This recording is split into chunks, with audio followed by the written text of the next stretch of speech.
Look, with or without a Trump-Pence win, there's a lot of good to report here. President Trump succeeded in getting 3 new conservative-leaning justices confirmed to the Supreme Court. So now the SCOTUS is 6-3 or 5-4, depending on the mood John Roberts is in. And the story within the story, there's now Justice Amy Coney Barrett. And we all got to witness the pro-woman left insult her faith and her family. But there she is in the RGB seat. Does this mean now we can call her ACB? They openly trashed her faith and vilified her as some sort of demon who was going to single-handedly fill up back alleys with young girls seeking abortions. The more bizarre the attacks got, the more silent the sisterhood became. And here's even more good news. The president outperformed with minority voters, shattering all the supposed know-it-all pollster predictions. Headline, Reuters. Trumpism will outlast Trump, who defied the odds, grew the base. Quote, Trump's support rose by about 4 percentage points among African Americans, Hispanics, and Asian Americans compared with 4 years ago, the polling suggests. About 39% of older Hispanics cast ballots for Trump, up 14 points from 2016, while 19% of black voters between the ages of 30 and 44 backed the president, which is up 12 points from the last election. Meanwhile, Trump's level of support slipped by about 2 points among older white voters. In Florida, a 12-point surge towards Trump among Latino voters compared with 2016 played an important role in handing him the big battleground state's electoral votes. Not a single House Republican incumbent lost their seat. And the Democrats saw their majority cut down, and now there's a fomenting rebellion against Nancy Pelosi. There's a narrative that the media and the Democrats are burying here on purpose, and that is the rise of conservative women and minority candidates and even voter blocs. This election was a big victory for not only flipping seats red in the House, but for conservative women elected to office. For example, Republican Nicole Maliotakis beat Democrat Max Rose by 16 points in New York's 11th district. If you don't know, that's Staten Island, a borough of New York City, deep blue NYC. You know, back in 2017, she was the only woman to run in New York City's mayoral race. No coverage nationally. Now, she will represent the same city that also claims Alexandria Ocasio-Cortez. Did big media surround Maliotakis with cameras? No. Put her face on the cover of a fashion magazine? No. And speaking of which, remember way back in 2018 when the squad was all over magazine covers for the new women-powered Congress? Well, those are the same news outlets that don't seem to care about conservative women at all. Because I guess only leftists can be feminists, right? Headline, Marie Claire. 50 influential women on why they're voting in the 2018 midterm elections. I'm bringing this up. I know it's a little bit back, but look at this. 48 of the women were pure leftists. Of the other 2, one was GOP turncoat Nicole Wallace over at MSNBC, and the other was Jenna Bush. Again, I'm only mentioning this 2-year-old article because the writer actually named her own boss as one of the 50. Ann Fullenwider, editor-in-chief of Marie Claire USA. Suck up. Remember when Elle did that dramatic photo shoot with all of the new Dems in 2018 and this came out?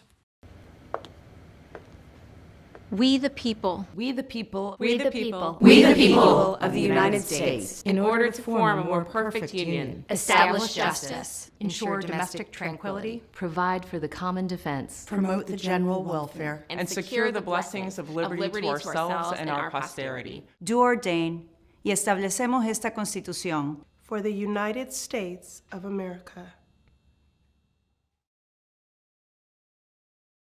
The Democrat-driven media runs away screaming from conservative women, especially minority conservative women.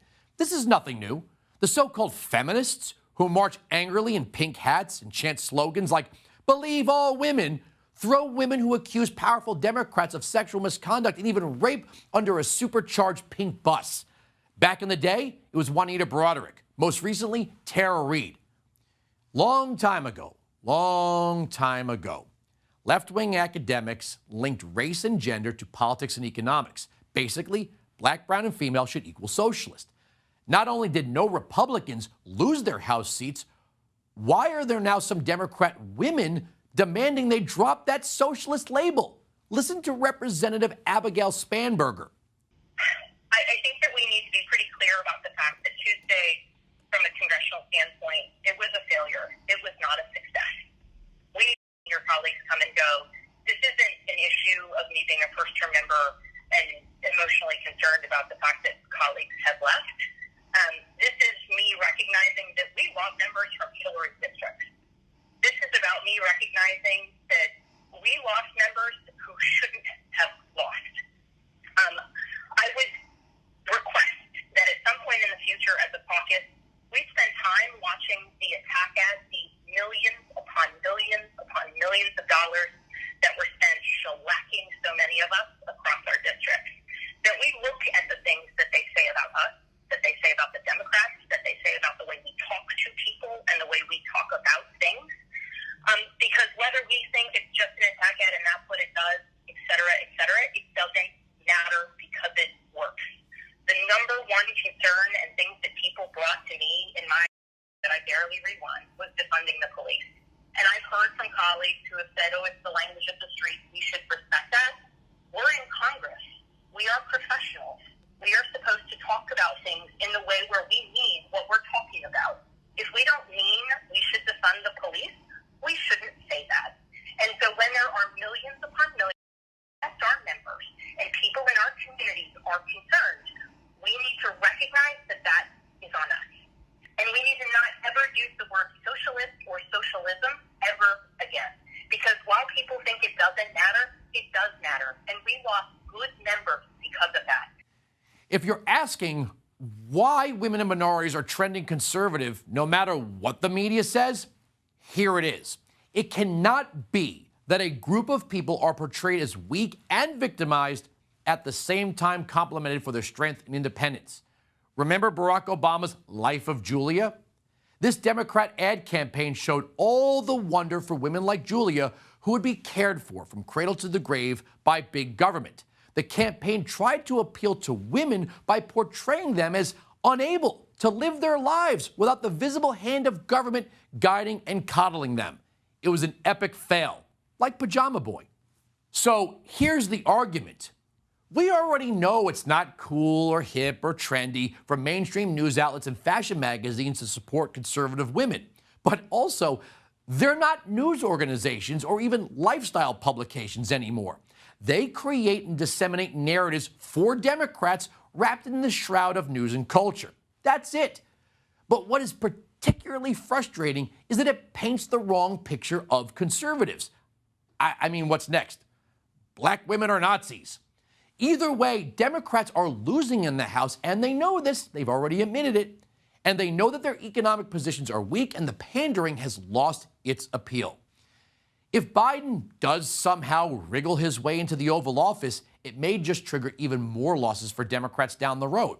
Feminism does not equal socialism. Black does not equal big government, and Hispanic does not equal leftist.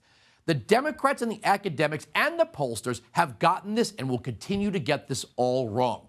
The truth is, Donald Trump grew the base of the Republican Party. The big tent got bigger. The difference was conservatives didn't have to bait anyone in with the offer of free stuff.